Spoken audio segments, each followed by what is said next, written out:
So I make videos on subjects I can talk about for an extended period of time, and the subject of today's video is this notebook I found in my bookshelf a few weeks ago, and I picked it up and started reading the stories again. And this video is basically going to be a literary analysis of 4 stories that I wrote when I was 11 years old. Now, how are you going to be able to appreciate it as people who didn't know me when I was 11 and who never read these stories? Well, I'll basically explain to you what these stories mean to me by giving you the context behind the stories and the basic plot and how they relate to me and affect my life. What are you doing?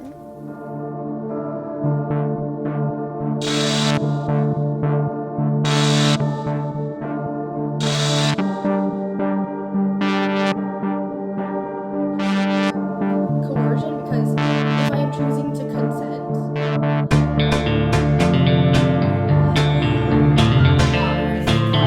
I wanted to watch the film to get like a cold slap of reality. Hot water, so I am literally sweating buckets. The whole club was looking and was looking at her. So I began writing stories when I was 3 years old in the form of rudimentary graphic novels, where all the characters were stick figures, and not only were they stick figures, but they were stick figures with square heads. By the time I was 6, my first grade teacher had introduced to us the concept of journaling, and every day at school I would rush through my work so that I could get as much time as possible in my journal. I would fill it with journal entries, facts about myself, false journal entries where I basically made up events in my life that I wished they would happen. I wrote stories, I wrote fan fiction, I made drawings, I wrote secret codes. By the time I was 7, I was beginning to write my own original short stories. I would take several sheets of paper, fold them in half, and I would staple them together, and I would just fill them up and illustrate them. When I was 8, I began writing fan fiction for Word Girl, mainly focusing on the characters Eileen the Birthday Girl and Victoria Best. By the time I was 9 and 10, I was now integrating some of these Word Girl characters into a fictional dimension that I created where everybody lived in a suburb called Sunville within the city of Sydney, Australia. Because, come on, it's Australia, why wouldn't you? So when I was 9 to 10, I began writing original stories that included me as one of the characters and also some other characters from different shows, films, and books I liked. And I incorporated them all, plus primarily original characters, into a fictional suburb I created. The problem with these stories is that over time, they became so involved and introspective. Every plot revolved around pre-established characteristics of each person. For instance, the only reason it was shocking that Bella would go to Asher's house and stay there is because we've already established that Asher is a sheltered 6-year-old boy, and Bella is a rebellious teenager who may or may not have a troubled home life. By the time I was 11 years old, I became disgusted by all the stories I had written for the past couple of years because they were no longer making sense and there were way too many inside jokes with each other and things weren't described or explained, so an outside reader would have a really hard time understanding what was going on. Plus, I was very frustrated with the direction I had taken all of the characters, so I decided to completely scrap that world. Literally had an emotional impact on me because they were kind of like my imaginary friends at this point, and I was a character in this universe.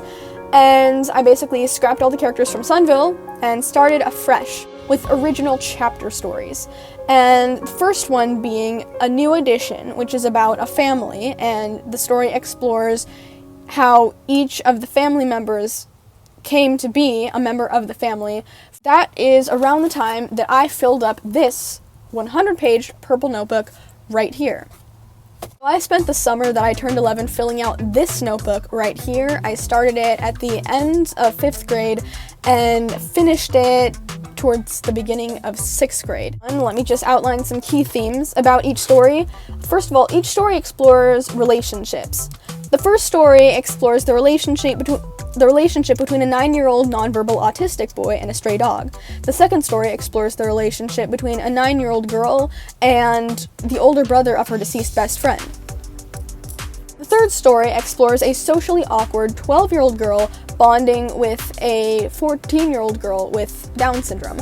And the fourth story is basically your typical 2 14-year-olds are enemies to lovers. I'm going to read each journal entry before talking about each story in my notebook to basically take you on a tour of my notebook. Hi notebook, welcome to my new notebook. It is my very first jumbo 100-page journal. Good thing it's big, 'cause I'm gonna write down quite a few chapter stories. Do you like to have fun with the police? I enjoy it. Today some police or government officials or something like that called on my walkie-talkie. I told them we had a 211, which means a bank robbery. Then some guy on the other end said something like, reporting what? A 211, chimed my sister dramatically. Please hurry. Then I pretended to make a gun sound. We had to turn the walkie-talkie off after that, but it was still hilarious. Ha! Anyways, I hope future me will like to read because you've got a lot coming your way. I'll start with a good long narrative called DB. Enjoy! Bye!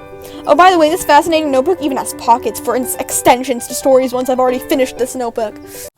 So the first story is called DB, and it's about the 9-year-old autistic boy who has a terrible relationship with his parents, more specifically his mother, who seems to antagonize him all the time because Matthew has never spoken a word in his life, and his parents are very conservative Christians, and they think that Matthew's refusal to talk is because he hates them, more importantly. He hates God. His father isn't really that involved in his life and mainly serves as a masculine foil to Matthew because Matthew isn't that masculine. His father is also a lot more active and sports-oriented as the typical archetype of a disconnected attached father is. And Matthew is more interested in playing with his net pets online, which this is so 2010s, because I wrote this in the mid-2010s. At the same time, a new boy moves in across the street who begins to terrorize Matthew, and one night he discovers a dog, which is all Matthew has ever wanted in life. He's obsessed with dogs. They're his special interest. He discovers this blue pharaoh hound looking creature. He befriends the dog and starts spending a lot of time with it, but unbeknownst to Matthew, This is a magic dog. who takes Matthew on adventures through different dimensions and different portals. Matthew names the dog DB because the dog kind of pushes Matthew to start speaking, which is a very simplistic way of looking at nonverbal autistic. Talking for them is so much more complicated than just learning how to put the sounds together. But in the story, Matthew learns to talk, and he's helped by DB, and he ends up naming DB because it's the first sounds he's able to make. Through DB, Matthew is also able to make friends with the autistic boy across the street. Matthew's parents finally decide to get Matthew to get an autism diagnosis, which is the first time they realize that their son isn't rebellious and hateful, he's just neurodivergent. Because it's a dog story, I have to put the dog through a tragedy and have him get hit by a car. And then I have his leg surgically removed and put him in a little dog wheelchair cart. And at the end of the story, the most important part is Matthew has a best friend who's a human. He has a dog, which he's always wanted, and his parents finally accept and understand him and give him the space he needs. The idea for this story was inspired by a drawing I made when I was about 11, which was a bunch of children walking their dogs on a leash. And the first story I wrote in this series, I guess you could say, was this book called Spotty, about an angsty 13-year-old girl whose grandmother just passed away, who ends up discovering this stray dog named Spotty, who's green with purple spots. Just like DB, Spotty is also a magical dog who is a plot device that allows Mindy to make friends with other kids her own age. So DB is another one of these illustrated dogs in this drawing. I also wrote this during a time where I was exploring my own neurodiversity. I was coming to terms with the fact that I was probably autistic. I was doing a lot more research. Matthew is kind of an allegory for myself. I've also had a pretty strained relationship with my parents over the years. And when I was younger, I felt very misunderstood by my parents because I wasn't as social as them. I couldn't connect with people, and I felt the dissing of different people at my church. I didn't act like other Christians. I wasn't as cuddly and physically affectionate. At the end of the story, he finds his voice similar to how I hoped that one day I would find my voice and people would be able to understand and accept me. Another thing I wanted to explore in the story was the relationship between two autistic boys who are practically polar opposites.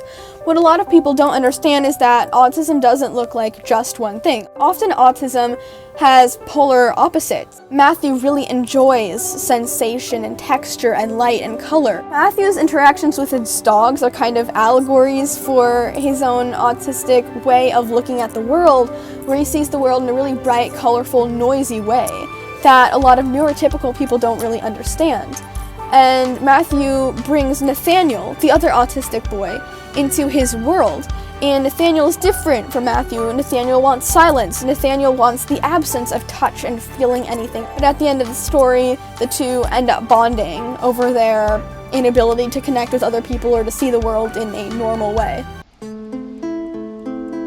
Hi Notebook, do you like my new story? Do you like how it ends? Of course you don't know. How could you read yourself? It's like humans trying to see what's inside of their stomachs. You need a special tool to do it. Anyways, a new story is already forming in my head. It's about a girl named Katie who meets a girl named Eileen. Not the birthday girl, you fungus brain. Unfortunately, Eileen gets cancer and dies. Katie can't bring herself to think about Eileen's family, yet there is something she doesn't remember. Eileen has a shy older brother named Derek, who is left with only his mother and is hurting more than Katie is. Can Katie learn to befriend her best friend's older brother? It's called My Best Friend's Older Brother. Because of course it is. The second story is called My Best Friend's Older Brother, and unlike most of the stories in this entire notebook, there are no characters with disabilities and there are no animals in this story. It purely is just a human relationship explored. So the plot is 9-year-old Katie has a hard time connecting with kids her own age, and when she finally meets a girl named Eileen who is her own age and interested in a connection, they immediately become best friends. But very quickly in the story, Eileen dies of a cancer shock, which just kind of came out of nowhere. And to cope, Katie gets close to Eileen's older brother named Derek, whom she and Eileen used to make fun of because obviously she's the best friend's older brother. So at the beginning of the story, Katie recounts an awkward experience where she became friends with a girl at a park, and she ended up asking the girl if the girl wanted to ask her parents if the two of them could have a play date. And it turns out the girl was actually a young woman who just looked extremely young for her age, which I literally just realized is me. And I had a similar experience when I was about 9 or 10. I went to a youth group and there was a new girl there. I immediately became chatty with this girl, and then I asked her if she wanted one of the handbooks for the youth group. And she replied, I'm actually a 10th grader. I'm not in this group. And I immediately backed off because I felt really awkward because I thought she was 10, but she was actually 15.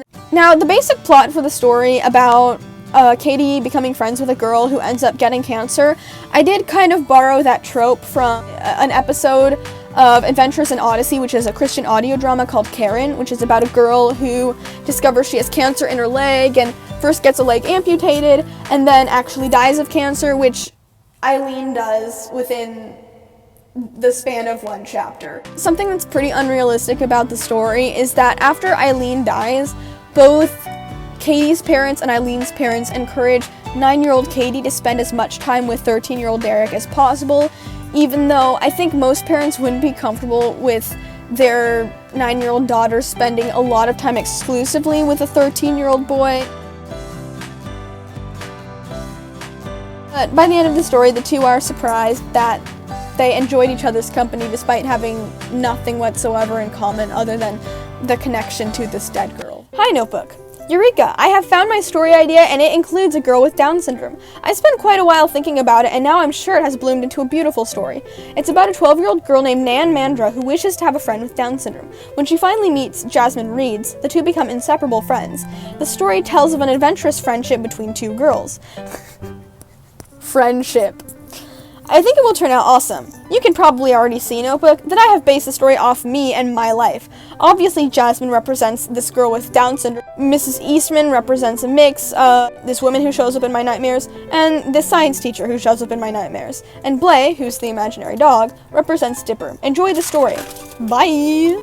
No, the most controversial story within this notebook is the shortest story. The one that I only took 4 days to write. Nan and Jasmine is very controversial, and basically the plot is Nan has a hard time connecting with other people her own She lost a couple friends in the past. She's fascinated by genetic disorders and ends up noticing this slightly older girl at church who has Down syndrome, Becoming kind of creepily obsessed with her. bonding with the girl and reuniting with her two friends by the end of the story. There are a lot of chapters dedicated to Nan and Jasmine doing cutesy girly friendship. Totally not romantic datey sort of things. Herein lies the two main conflicts of the story. First of all, this was, I guess, me exploring my bisexuality, Biromanticism. without really understanding what that felt like. Jasmine is 100%, at least physically, based off a woman, I think a young woman, whom I noticed at my church and became drawn to and actually drew her, and I sort of fantasized what it would be like to actually end up being friends with her. Nan's other friend, an autistic boy named Aiden, is 100% based off a friend I had when I was 10, 11, still have now, honestly. Nan is so gay. From the very beginning of the story, she's describing Jasmine's physical appearance in a very detailed way, and is just drooling over how attractive she thinks this girl is, but she's getting butterflies around this girl. When talking to her friend Aiden later, when she divulges the news that her new friend has Down syndrome, his response is, Oh, does that mean she's ugly? because I wanted this to be like a blunt 11-year-old autistic boy.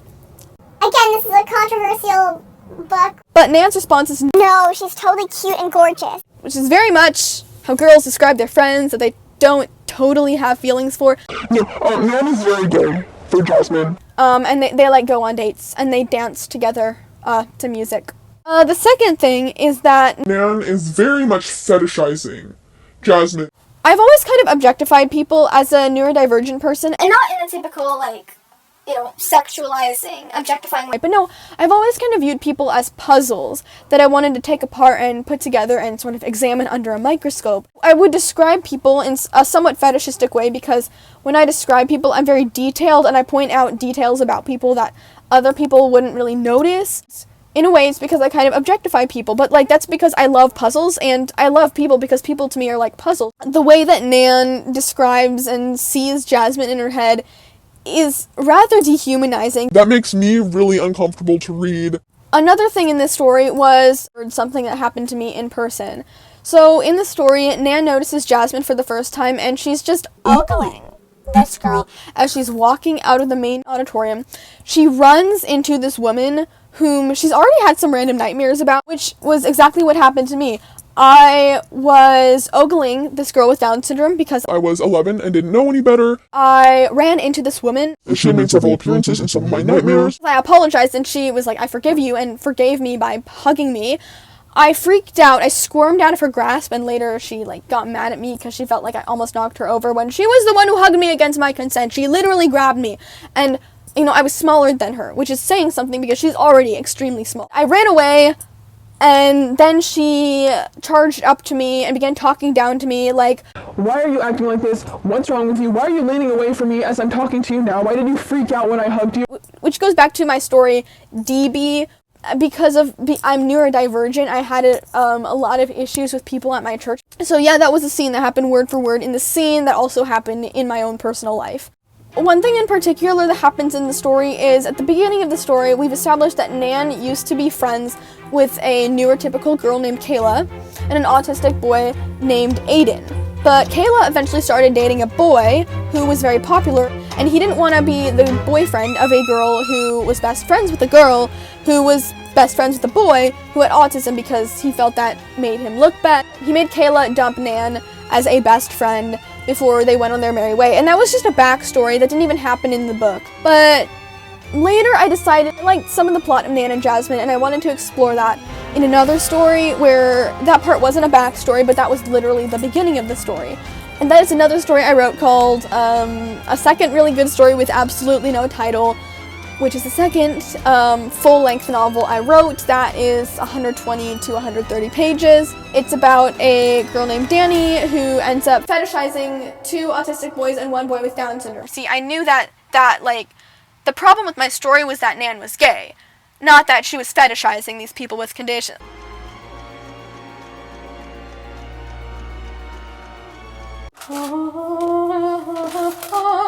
Sorry.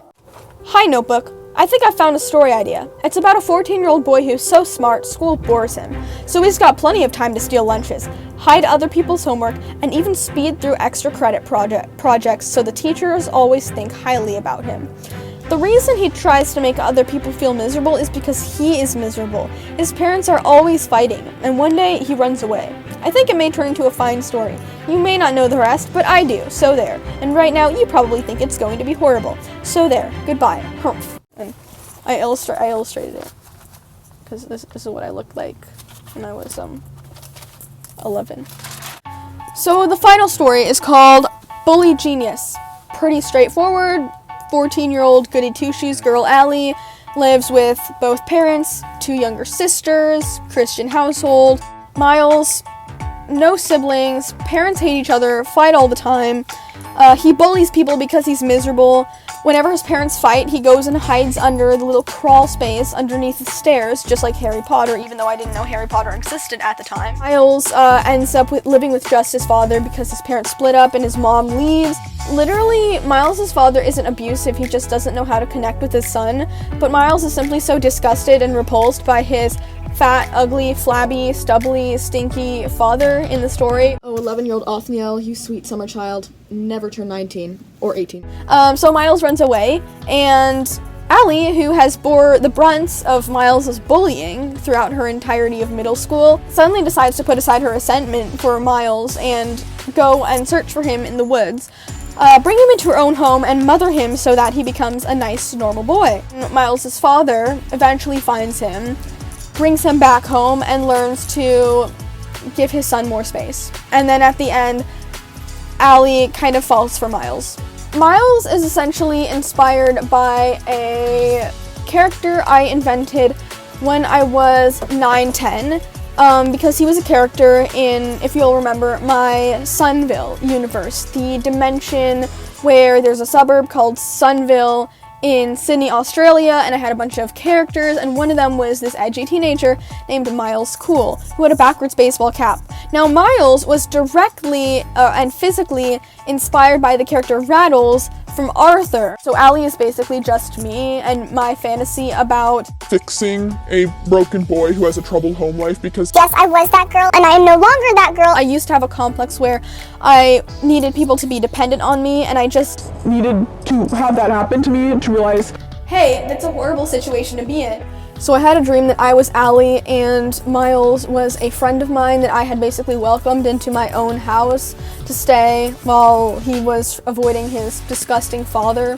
And Miles is canonically a bully in my dream, and there's another boy who decides to stand up to Miles and try to pitch him out a window, but I literally grab Miles by his leg and help him back inside, and he's like, why did you do that? and I tell him verbatim.